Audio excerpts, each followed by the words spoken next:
All right, folks, it is an absolute privilege and pleasure to introduce Mark Kohler on the Josh Scanlon podcast here today. And Mark, I didn't know this, but Mark has a pretty elaborate practice of both law and accounting in the western part of the U.S. And as someone who is familiar with common law versus community property, it'd be interesting to dive into that because I think that's not very understood mechanism of a state in tax law too. So we're going to talk about that and just all kinds of tax stuff. Can it get any funner, Mark, to talk about a tax and estate planning on a beautiful spring day? Man, people are going to get fired up to hear this stuff. That's for sure. So welcome, Mark. Tell us a little bit about yourself, and we'll just go from there if that's okay.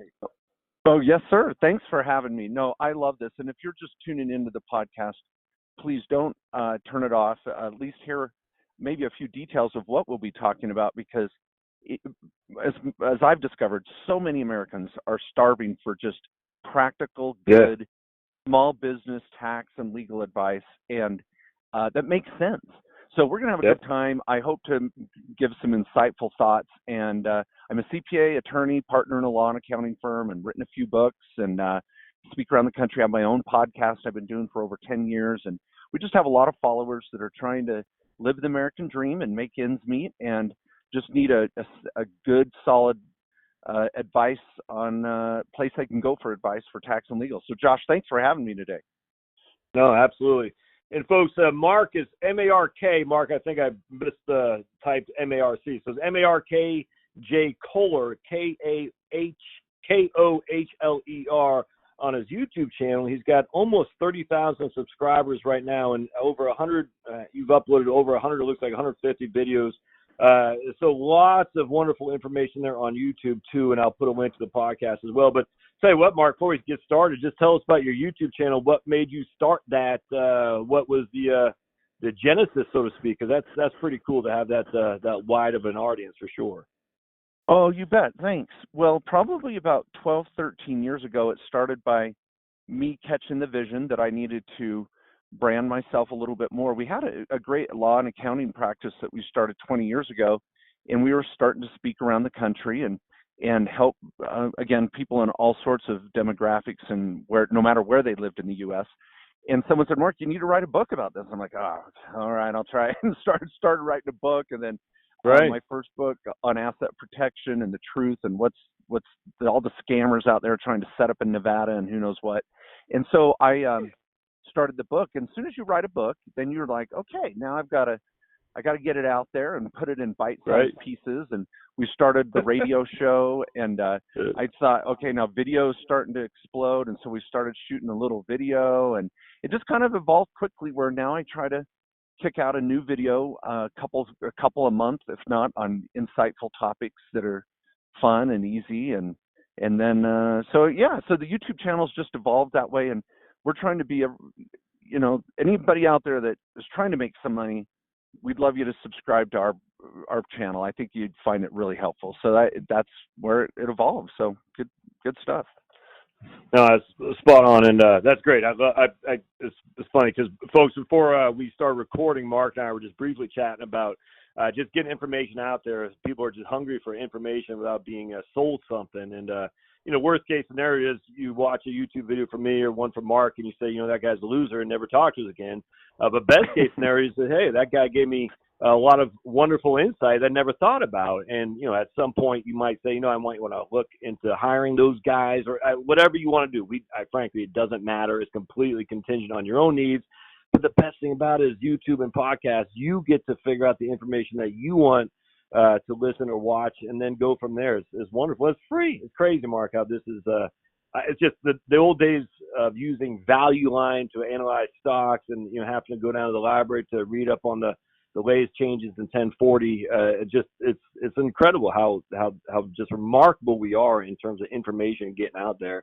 I love it. I think it's I'm glad you're doing it, man. So you did a video last week on the best unknown tax strategies. That's got my interest peaked, and you had a pretty good amount of people who watched that too. So if you don't mind, obviously people need to watch the whole thing themselves, but if you don't mind sharing us some ideas on what the best unknown tax strategy is, it'd be cool. Well, you bet. And there's a lot people don't know. You know, you've probably heard you don't know what you don't know, and so Yep. you start to dip your toe into this area, and people are like, "Man, my CPA has never told me that. Why Yes. not?" Yep. And this Exactly. and that. It's crazy. So, but that particular video was about the HSA, the Health Oh, Savings right. Account, Yeah. which a lot of people just don't. They're like, "Well, I have a flexible spending account at work, or I have a health Right. savings account at work." No, you don't. You probably don't. What most corporations have provide for their employees is what's called the cafeteria plan flexible spending account. And we've all heard that use it or lose it. And Right. this year it's $2,700. Your employer can put it in there. You might even have a little deferred from your paycheck. And then you try to use it and turn in receipts before the end of the year and use it or lose it. Well, that's not a health savings account. A health savings account is like a supercharged IRA for healthcare. It's even better than a Roth IRA. And so if you have a high deductible plan, whether you're self-employed and you have your own healthcare plan that you pay for, or you've got one at work, select, and this is for those that are healthy. I've got an unhealthy plan that's amazing too. That's a part of that video. But the healthy side of the equation is so many people are paying for insurance they don't even need. They're going to they've got insurance, but they don't use it. They're healthy. They're taking care of themselves. But you need the insurance if something really bad happens. We don't want to advocate people go without health insurance. The number one cause for bankruptcy in America last year was healthcare expenses. So we've got to have something to rely on if we get a bad diagnosis or an accident of some sort. But anyway, if you're generally healthy, get a high deductible, save on your premiums, and that allows you to fund a health savings account. And it's just like an IRA. It grows tax-free, it comes out tax-free, and it's not a lose-it plan. You can grow it from year to year. So that was the beginning of that video. Yeah, right on, man. It's HSAs are absolutely the redhead stepchild, unfortunately, in the financial advisory, just because it's not as sexy as a 401k, which builds up hundreds of thousands pretty quickly. But man, that's cool. So that is a video Mark just did last week. That's if you go to his YouTube channel as well, you can find that. And I get a lot of questions on HSAs too, Mark. It's become more and more prevalent, I've noticed. Yeah, and let me add to that, Josh, because a lot of people think it's not as sexy as the 401k because it doesn't grow as fast. No, it does. I've got clients with hundreds of thousands of dollars in their health savings account, and you don't have to wait till you're 59 and a half. You can start pulling it out immediately. And the reason why is you can self-direct it. I own a rental property in my health savings account. All the rent goes into my HSA tax-free. I just paid for my daughter's braces the other day out of the LLC that holds my rental, tax-free. I don't even file a tax return for my HSA because you can go wholesale a property and make 50 grand. You can go buy Bitcoin. You can go buy gold, silver, real estate. Your HSA can be invested just like an IRA or 401k in what you know best. And that's why I call it the most unknown tax strategy, because people just don't realize the power of self-insuring yourself and investing your HSA the way you want. And it's amazing, absolutely hundreds of thousands of dollars you can build in a health savings account, just like a 401k, and you don't have to wait till you're older to pull it out. Anything for healthcare. So anyway, that's why it gets so exciting. And it grows tax-free. I mean, it's nuts. Exactly. Hey, I actually had a question on this. It just occurred to me. What happens at your death? What happens to your heirs? Do they inherit a tax-free, or is there IRD in there? How does it? I literally have no idea how they work if an heir inherits. Well, so it's like a Roth. They inherit a tax-free. Yes and no. Okay, first it's like so the HSA is growing. You may use it, you may not. You build it up. You can pull it out for you, your spouse, or dependents.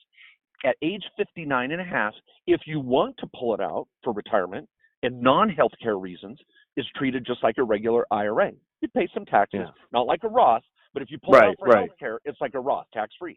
If you die and you're married, the HSA goes into your spouse's name, just like an HSA. The HSA lives on for your spouse for healthcare for the rest of his or her life. If both of you die or you're not married, then it goes to your children like a standard IRA. So then they can take it and do 72T distributions or start taking regular distributions. It's just amazing. Okay. But it's still taxable to them they can't roll it to their own HSA. It sounds like you could a Roth IRA. You know what I'm saying? Like you can't have they still have to take mandatory distributions out and everything, I guess, on an HSA That's they right. inherit. It Gotcha. morphs into an IRA, but for a spouse, it stays an HSA. But for Okay. your kids, it morphs into an IRA, which is still nice, still tax deferred. They can still self-direct it and all that good stuff. Yeah, That's interesting. cool. So that would now on an HSA, I'm just kind of thinking in the back of my mind, if I'm I'm retired, I got, minimal income because I chose to. I played the tax code right, so I have maximized Social Security. So I have, married filing jointly, got 27,000 standard deduction if we're over 64. And so now I'm saying my Social Security is tax free. I could actually pull money from my HSA. Obviously, even if I don't use it for healthcare, I got to pay taxes on that. But my income tax, because I get those big standard deductions, could be low to none.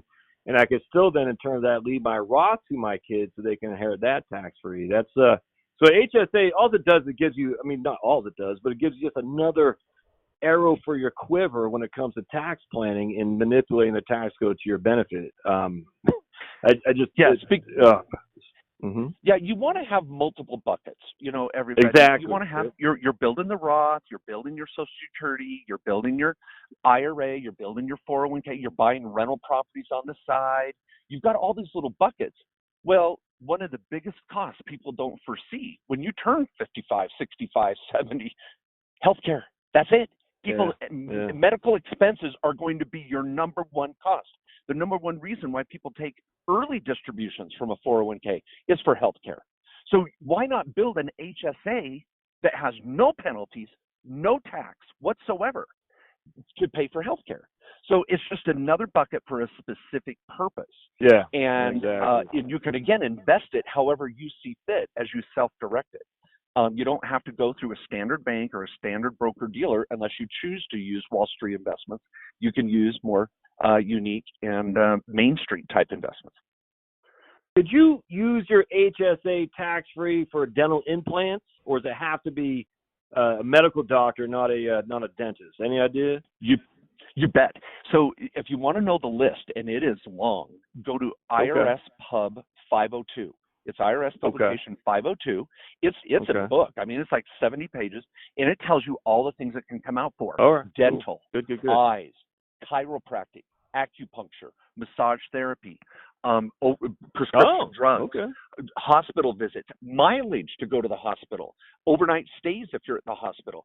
Anything on that list in publication 502, it can even be used for a service animal. So if you have a dog or a kid that's that you need as part of your healthcare or your anxiety, and it's a service animal, your HSA can pay for the dog too. So I mean, it just covers so much. IRS Pub 502. And you don't have to be 59 and a half to take qualified distributions? Yeah, no. I could be 25 years old, put money in my HSA. This year, you get a tax deduction to put in money too. So you get a tax deduction to put it in. It grows tax-free, and it comes out tax-free, and you can start tomorrow. So this year, the amount is $3,500 for a single individual, $7,000 for a married or head of household. And you get a deduction on the front page of your tax return, and your income doesn't matter. You can make no money or make money. You can be rich. There's no phase-out AGI problem. You get a tax deduction to put in. And if you're over age 55, you can put in an extra $1,000 until you're age 65 between those 10 years. It's just crazy. When you say front page, does that mean above the line? Is that what you're saying? Yes, sir. Yes, sir. Front page of your 1040, above the line. I mean, this is a huge write-off. Now, love him or hate him, Donald Trump, not to be political here, but he even talked about the HSA in his last State of the Union address when he's saying we have got to help fund this because medical expenses are going off the chart.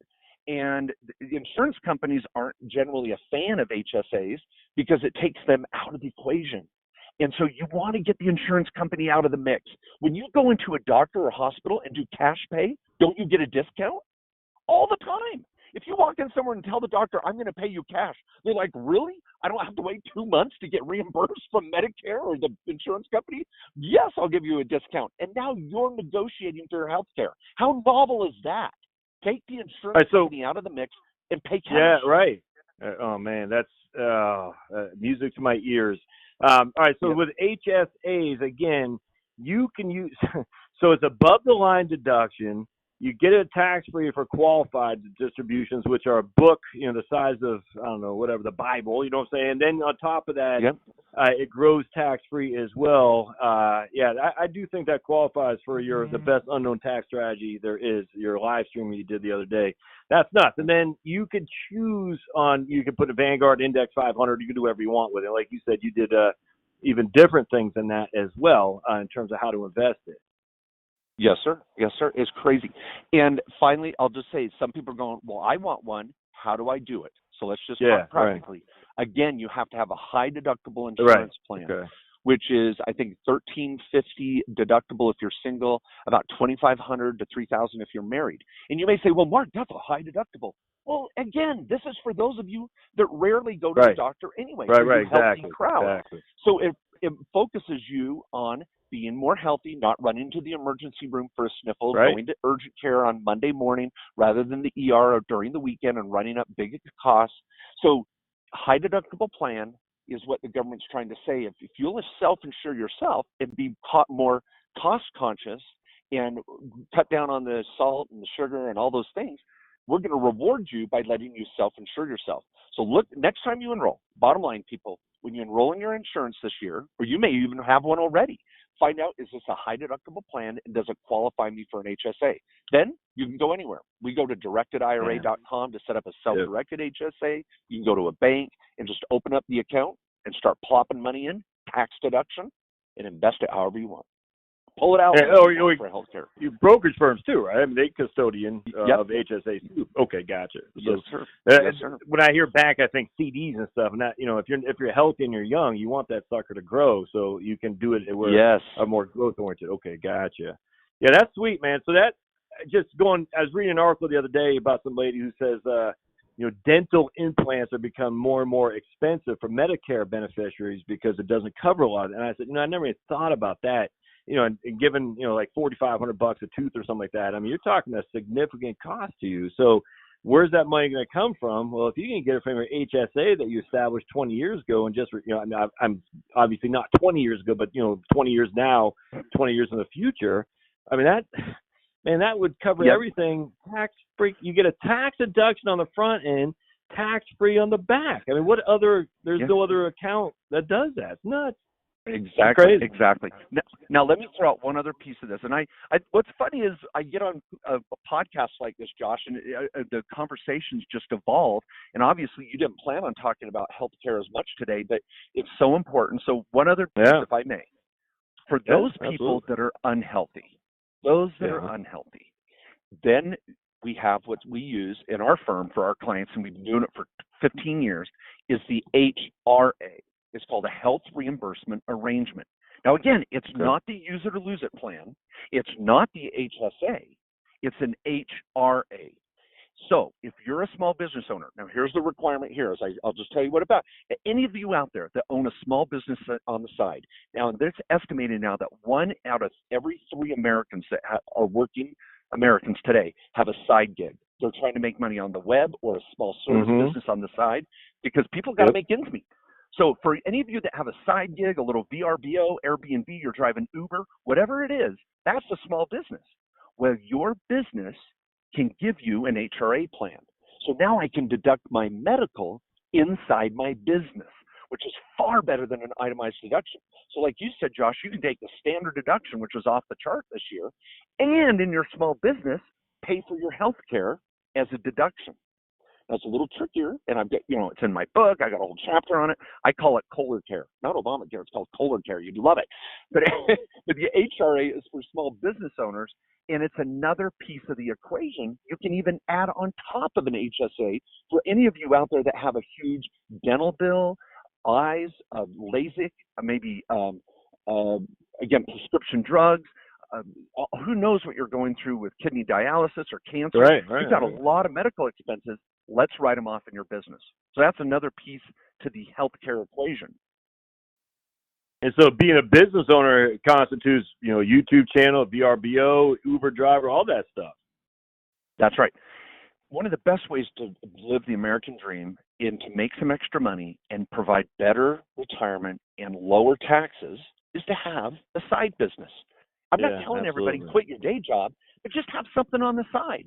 Now you can write off your cell phone, your dining, your home office, your auto, legitimate expenses because you have a side business. Well, healthcare can be a part of that equation. And so there's so much to talk about when it comes to this side gig economy that's blown up in the last 10 years because people realize I got to make some extra money. Well, it's funny because I get a lot of, Josh, I'm a W-2 employee. I'm making $150,000. I plan to get a $50,000 bonus. Tax man's going to wallet me. What can I do? And nothing. I mean, it's really, if you make it, you're going to pay tax on it unless you have some kind of 1099 entity. And you talk in one of your books about rental real estate as well. And I just wonder how many people are actually recognizing the benefits, but not just of rental real estate, but that is a side business. You know what I'm saying? Is you're renting a property, be it VRBO, and I hear that all the time. The W-2, and I mean, not much a W-2 employee can do, just because this is what you get, and you got to pay tax on it. Yes, absolutely. When I have, just like you said, in your experience, where people are having a big W-2 and they're looking for tax deductions, there's nowhere to go except Schedule C. Schedule C and Schedule E, that's C as in Charlie, E as in Echo, those are your schedules for a small business. And once you can open up that can of worms and say, okay, now I've got a side business, that money can generally be tax-free, which drives down your effective tax rate, and that money can be used for retirement, for tax-deductible contributions to an HSA, an IRA, a Roth, backdoor Roth IRA. We could go down that path. But this extra income that people are starving for is sitting right there in front of them. There's so many great ways to make money on the internet, on YouTube, all these other little things. So exciting. That's spot on. I actually one of my things in my YouTube channel is to help people quit their crappy old job, and I'll probably trademark that at some point. Obviously not just facetiously, but just literally, if the job they're working is killing them because it's adding weight, adding stress and whatnot, and they doing that because they think they got to retire with $3 million, according to like Susie Orman. One of my things to quit your crappy old job, but one of the benefits of on top of the freedom and the liberation is that the tax code is much more lenient towards you, and rightly so, because you're taking a risk, and to the risk you get to write off a lot of the risk, and you just can't, as a W-2 employee sitting in a commute. I live in Atlanta, Mark, and so you're sitting an hour and a half each way while you're listening to podcasts. That does no one any good, especially when you could be out there doing something else. So I'm trying to encourage people, and I think a lot of people are too, and stuff like what you're doing in your books and your podcast and YouTube channel says, look, it's out there for the taking, but a lot of people are just ignorant. They're not even afraid. They're just ignorant. That means they don't know. That doesn't mean it's not a nefarious word. It's just they just don't know. And so hopefully with just more education, people can take the plunge and say, I can do this. You know what I'm saying? Yeah. On that, for the last 20 years, as a small business owner myself, as a CPA and attorney, meeting with clients just facing that same dilemma. In the last 2 years, I developed just another resource. I'm just throwing this out. This isn't an infomercial, but I have a workbook called 8 Steps to Start or Grow Your Current Business. So if you're thinking of starting a small business on the side, one of the podcasts and articles you'll see out on Google that I've written is don't quit your day job yet. You want to keep that stability as you kind of grow and germinate that small business on the side. So this little workbook is like $99 on Amazon. It's got 60 plus videos, podcasts. You can hold your phone over the QR code and watch videos immediately. And you fill this workbook out and it spits out at the end a business plan, a marketing plan, a strategic plan to help you articulate and get that business launched. And I tell people to start with what they're passionate about. What gets you out of bed on the weekend? Start a business doing what you love. If you hate the day job, think of some industry that you're somewhat interested in, and let's start that business there. So anyway, a little workbook out there too, if anybody that wants to look. I'm looking at it right now. You got 8. It looks like you just published this. That's fantastic, Mark. So think about it, the way I look at it like this, Mark, is $99. All right. I mean, that's not a Kindle unlimited version, but I mean, think of all the other crap I was talking to a lady in Arizona who paid some guy $2,000 for some, like, I can't remember, some on Facebook advertising course or something like that. And I said, man, that bothered me because she didn't have the money to do it. And so here's nine. And look, I'm not trying to sell your book. Literally, people do whatever they want to do. I don't care. But for $99, as you're sitting in your corporate cubicle, you're like, this guy Mark made sense to me. Also, he's a JD, a CPA, and obviously, people watching or listening through my channel know who I am. Maybe this would be the kick in the pants to get you driven to start something differently. And what I found, Mark, is that the free information is good, but until someone actually lays something down where they kind of give them the kick in the pants, like, look, I invested some money into this. It's harder to get off it's just hard to get off the mat if you don't have any investment into it. Let's just put it that way. So I'm looking at it right now. It looks like you just published this back in October. So that's cool, man. And you say on this guide right here, has audio podcasts available? I mean, it takes you to the link for all your audio stuff too. That through the book or workbook? Yeah, as you go through it's kind of fun. We didn't plan on talking about this either, people. So please know this is unscripted, uncut. This is fun. But the 8 steps. Each section has about 10 to 15 resources that are going to be videos, also webinars where I share my computer screen, and podcasts. And then I ask you insightful questions of building your team and finding your break-even point and your startup costs, and then how are you going to market, and give you, I think it's like 60 to 70 ideas on how to build a marketing plan. So you're not out there paying someone $2,000 for some Facebook plan. I give you some ideas to how you can implement your marketing on your own to just get some good grassroots marketing going and test your product, test your service. And I have a lot of clients just buy it for their kids that are in college, just trying to figure out what they're going to do when they graduate. And I've got 4 kids and 4 children, 3 in college, and I've required them all to graduate with no student debt and a small business on the side. And I said, I don't care what your grades are, but I want you to have a small business on the side when you go out into corporate America, if you choose to. And all my kids they go in kicking and screaming, and then they text me every day, hey, Dad, I'm doing this. What else should I do? And I'm like, oh my gosh, I've created 3 clients that don't pay me. Yeah. But anyway, helping them get how many? You said going. You have 4 kids, Mark? Is that what you said? Yep. One I in got 4 kids and too. 3 in I tell college. you. My little we're doing our best to keep Social Security solvent. That's what I say. So we need more 4-kid families because Social Security is relying on your kids. All right. So in this book, you got 49 videos, 12 webinars, 8 live training sessions. Actually, it's funny. I was reading as you were talking there. Not that I wasn't listening to you, but you got a guy actually ironically named Josh, and he said, I've since started and grown my own solar company by reading your book. And the interesting thing is, Mark, is I know a lot of people. I'm on a couple prepper Facebook communities, and a lot of people think prepper means doomsday scenario. It's not. It's just when the lights go out, the grid goes down, things like that. Growing your own gardening and stuff. And there's a lot of different minimalist resources that says, hey, if you grow your own food, you have your own electricity. But there's a lot of wonderful people who have knowledge in those areas and have an expertise and also have a passion for that. And here's this guy named Josh on your Amazon thing who says he started growing his own solar company, because I guarantee this guy said, I can do it myself. I wonder if I could take a business out of that. And I mean, how American dream is that?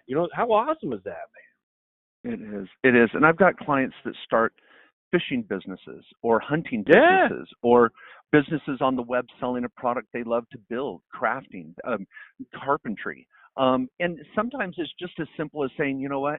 My family and I, we need a little extra money. We're going to go out and start a cleaning business, and 2 nights a week we're going to clean buildings or get a little carpet cleaning van and hit it with my family, and that side business could make an extra $20,000 to $30,000 a year that makes all the difference in the world, and it's just powerful. Absolutely. No, man, it's awesome. I love it. And I think as more and more people recognize the entrepreneurial bug, and that doesn't mean you got to be the next freaking Trump or something like that, and not Trump the president, but we used to think of Trump as a businessman. Just means you got to be, hey, I'm gonna try something on the side, and YouTube. I mean, I am starting to make a little bit of money on my podcast, which I can't believe, and it's nuts because I sit there and I did a video on this myself. I said, look, I got now 4 streams of income: YouTube, my podcast, my books, and then the Amazon affiliate stuff. And I'm just some dude. Literally, I'm sitting in my Patriots t-shirt now and some sweatpants. So after I get off the horn with you, I'll go work out. And you don't have to be in Monopoly top hat guy, rich hoity-toity guy. It's awesome. So I love it. This is fantastic. So I'll put a link in the show notes here, and of course, if folks buy it through my link, I get paid a fat 4% commission. So by all means, do so. But again, folks, contact Mark. I literally don't care. I mean, just watching the videos and stuff, because the stuff is, Mark, I get tons of people. I got a guy who's nuclear engineer on my YouTube channel, and he, he's getting, I don't think he said he's getting phased out. Maybe he's just getting old. I can't remember. But I said, you should you got all this knowledge on this area and you love it. And just start a YouTube channel, whatever it is. Just, take that knowledge you've built over 35 years of nuclear engineering or whatever. I knew it was nuclear or something. There's an audience for it, man. And the funny thing is, if you go out there on YouTube, there's audience for knitting, there's audience for vegan dog food, there's audiences for everything under the sun. And people can use that if they have a passion and they have a sense of sincerity and authenticity to actually make a revenue stream. Like you said, even if it's only $20,000 a year, it's fantastic. Yeah. I love it. Man, great. And I think it all just starts with that business plan. Just get it going and test it. Sometimes people say, well, business plan's too much work. But you know what? Sometimes a business plan, the best thing that comes from it is to tell you that your idea needs to be changed or modified. Yeah. I get so sick of people saying that, well, 3 out of 5 businesses fail in the first 5 years and all this crap. Right. No. That's 3 business owners that weren't willing to be flexible, to modify their plan, to change it, to be flexible in the process. Because if your business idea isn't working, that's okay. Let's change it. There's nothing wrong with changing what your business. Yeah. And there's no way your business is going to look the same 5 years from now. I know, Josh, you may have 8 streams of income 5 years from now. Right. And that doesn't mean that one stream of income was a failure. It just means that you were agile and grew with the market and made changes in your business plan as the market changed. It's a life choice. Absolutely. It's a lifestyle choice. And it can evolve. So don't be so focused, folks, on I've got to make money doing this or nothing at all. No. Just be open to entrepreneurship, and God's going to put something in your path that works for you. It's that kind of negativity. The same thing as, well, only one team won the Super Bowl last year, so the other 31 teams shouldn't even bother playing. I mean, that doesn't make any sense. I mean, you know what I'm saying? I mean, it's like 3 out of 5 fail. Okay, so what? I mean, my goodness, I just don't understand that. That kind of, I mean, I get it, because we have. And this is what ticks me off more than anything, Mark, is we have trained people to think they need $5 million or $10 million to retire. It's simply not true. There's just it's.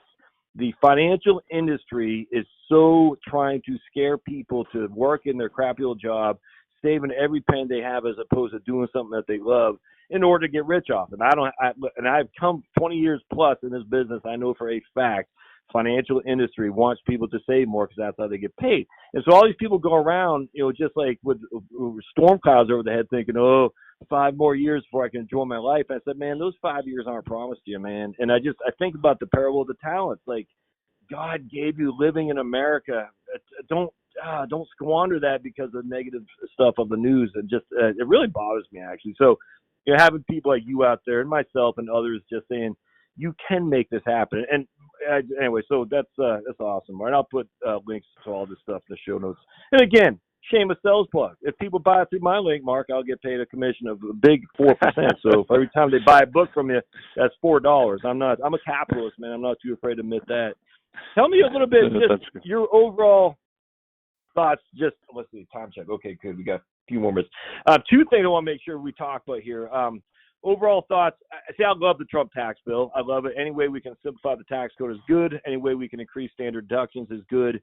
I find a lot of people are still under this thought process that taking deductions is the most important thing in the world, i.e. having a large interest for mortgage and things like that.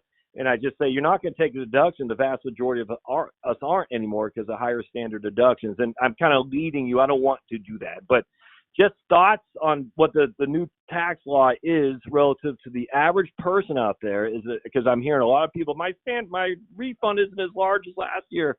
Is it a good thing? Is it a bad thing? And you can disagree with me. I'm fine with that. But just what's your overall thoughts on the new tax law that we're dealing with, at least for the next 7 years? You bet. Well, in general, as I do agree, it's a good thing. It is reducing taxes in general. but there's winners and losers. And so this standard deduction thing and the gutting of the itemized deduction, that only helps a certain spectrum of people out there.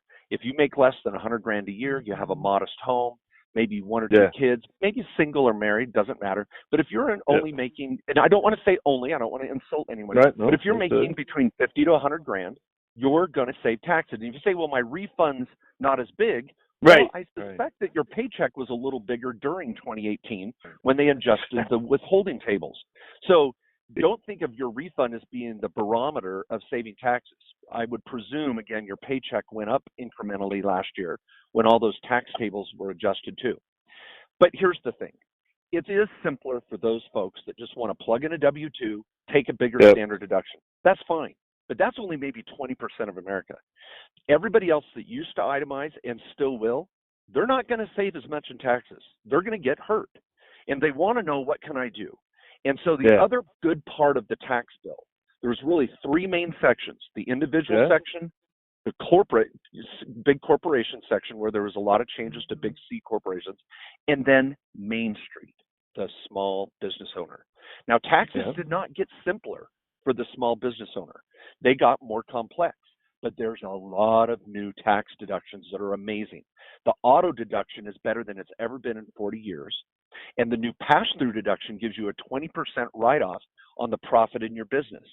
But talk about that, would you, Mark? Because that is a big flipping deal, and I would like for you to elaborate that on, if you don't mind. What's that, the 199A? Is that what it's called? Okay, Yes, sir, 199A. Now, here's the thing. It has nothing to do with the standard deduction. People still plug in your W-2 and get the child tax credit, whatever, and if you get a bigger refund, count yourself lucky. That's good. Right. But again, if you want to save taxes, you've got to have that small business on the side.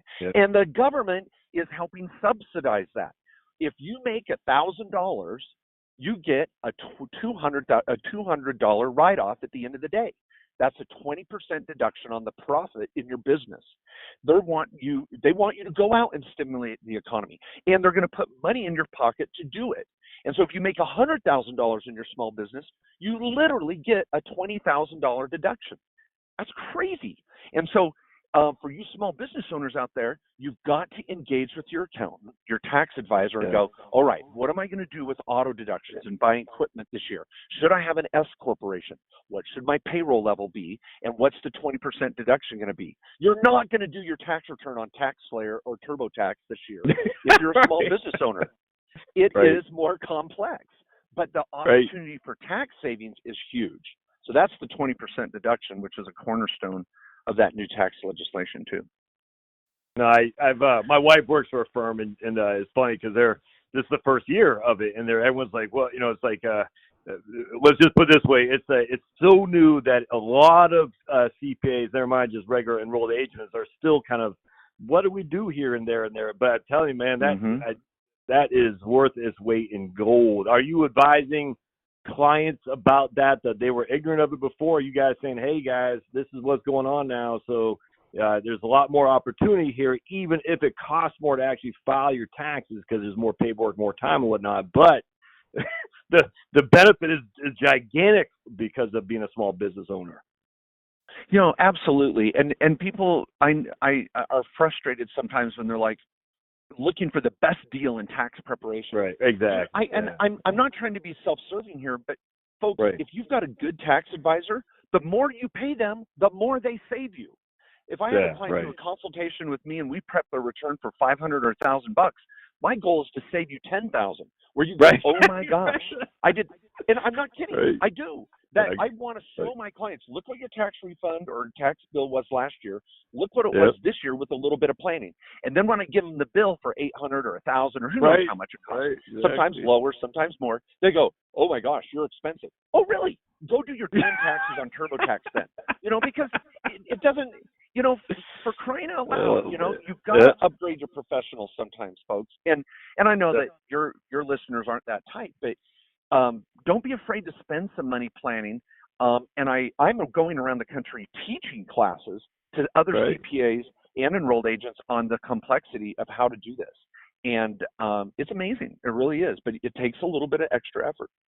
Pays off. But it's worth it to hire somebody who put the time in and to pay him or her for their expertise there, because the benefits are so amazing on this. And I just, man, Josh, now let me. 100% Yeah, Go Josh, ahead. I got to interject this before we move on. Let me just say this real quick. If some of your listeners knows, that's great, Mark, but you can't take everybody in America. That's right.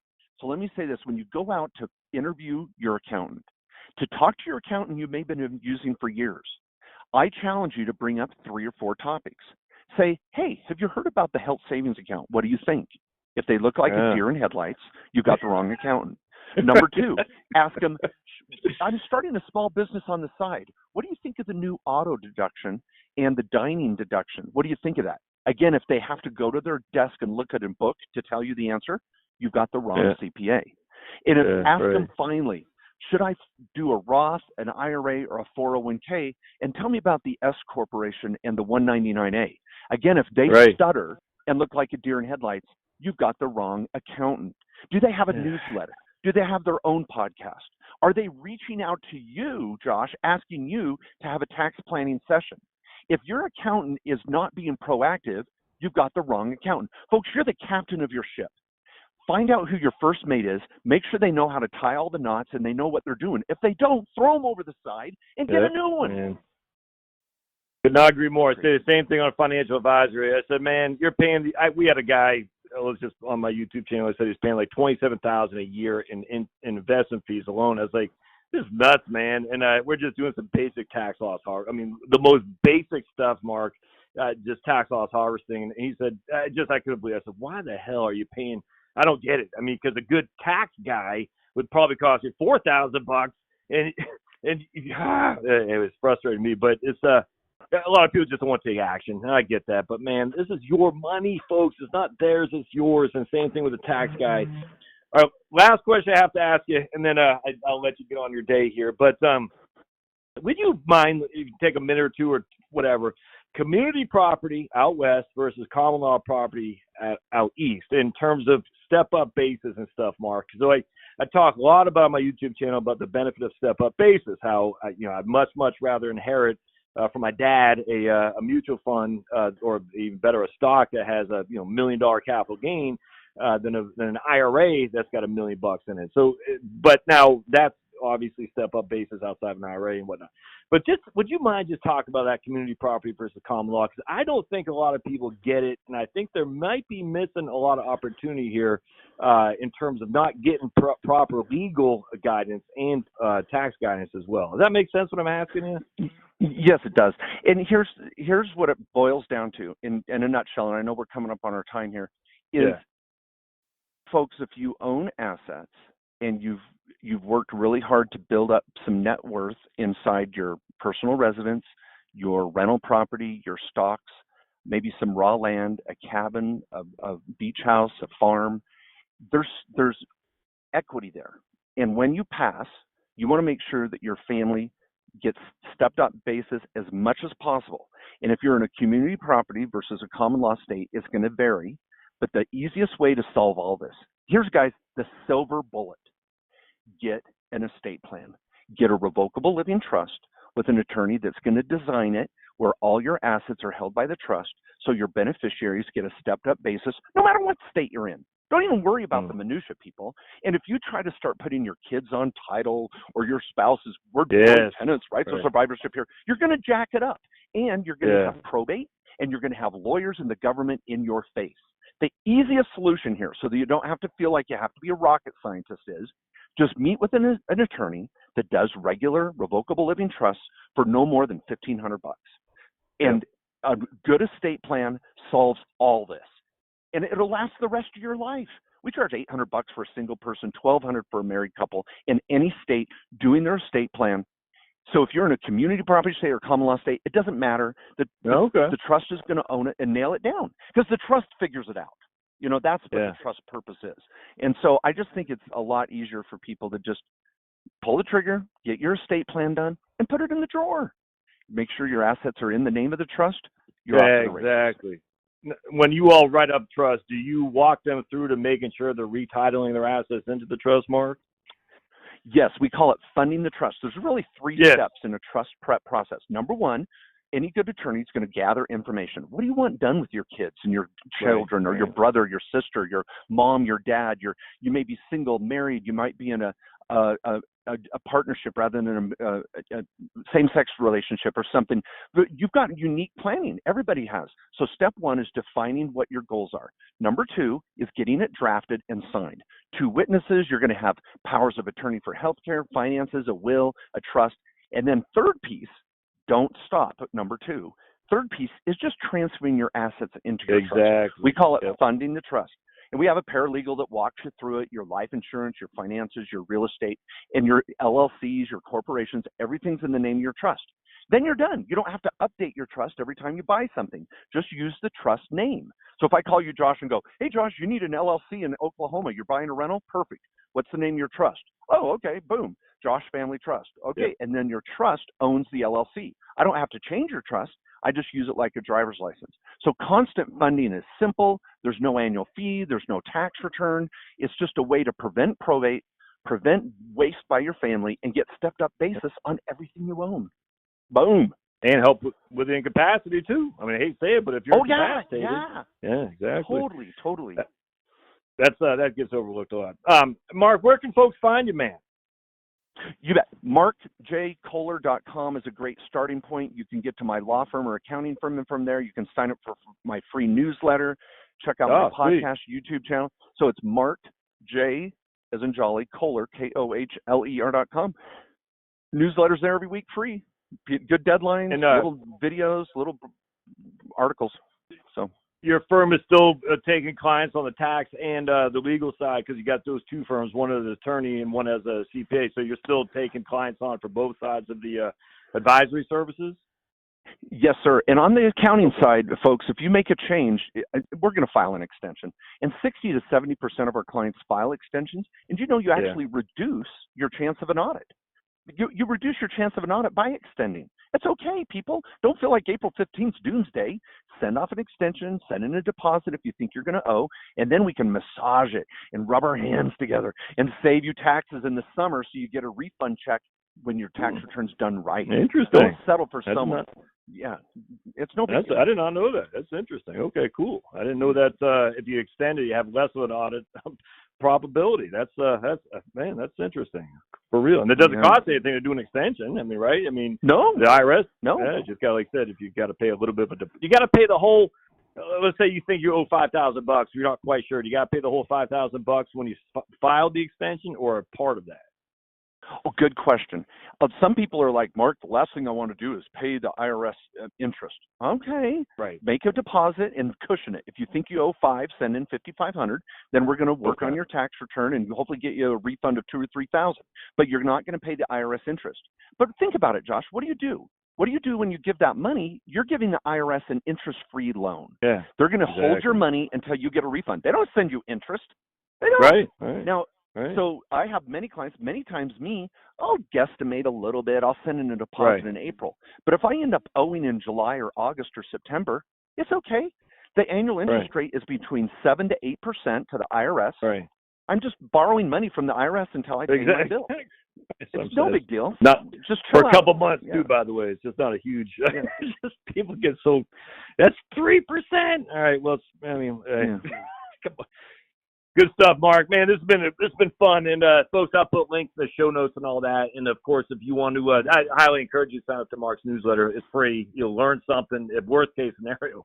But Mark, let's try to do this again, maybe 6 months or something like that. If that works, okay. I'd be honored. Thank you so much, Jan. Right before filing, the end of the year, so many little year-end tax strategies. Yes, exactly. The year-end, Josh, what's funny? Yeah, the year-end is busier for us than now. Because real accountants, think about it. A good accountant is planning in the fall to save you money. There's nothing I can do now. There's nothing for 2018. Let's file your darn return, dig up as many write-offs as we can. But we are swamped in November and December because all our clients are coming out of the woodwork. Yeah. Should I put my kids on payroll? Should I pay my spouse? Should I not? What's my Social Security going to be? Should I do an HSA? Should I do an HRA? Should I fund my 401k? Should I go out and buy an auto before the end of the year? What am I going to do? All those questions for 2018, too late. Too late. So you got to be following my crap now. So in October, November, and December, we're saving money in 2019. That's when real accountants are busy. Everybody else is just a tax preparer in the spring. That's man, it's interesting you said that. It's a good point because November and December, a non-proactive accountant is just sitting on there smoking cigars, watching the water. Exactly. But a real proactive financial planner is actually saying, "Hey, it's November. We got to see if we have any capital options. We got to see if we put a Roth, that whole thing." That's it's funny how much your side of the business and my side just fall neck and neck in terms of. You can tell a good financial advisor if they're busy in December, because if they're not busy in December, they're not a good financial advisor. I'm just telling you right now. That's right. And most financial advisors are not busy in December, and I imagine the same thing on your end too. That's interesting, man. All right, Mark. Hey, man, it's been a pleasure. Enjoy that weather out there in Idaho, and I look forward to chatting with you again towards the end of the year, man. That'd be fantastic to have a follow-up on this for sure. All right. Well, thank you, Josh. Thanks for having me. Hey, great job. Hang on just a second, Mark. I'm going to hit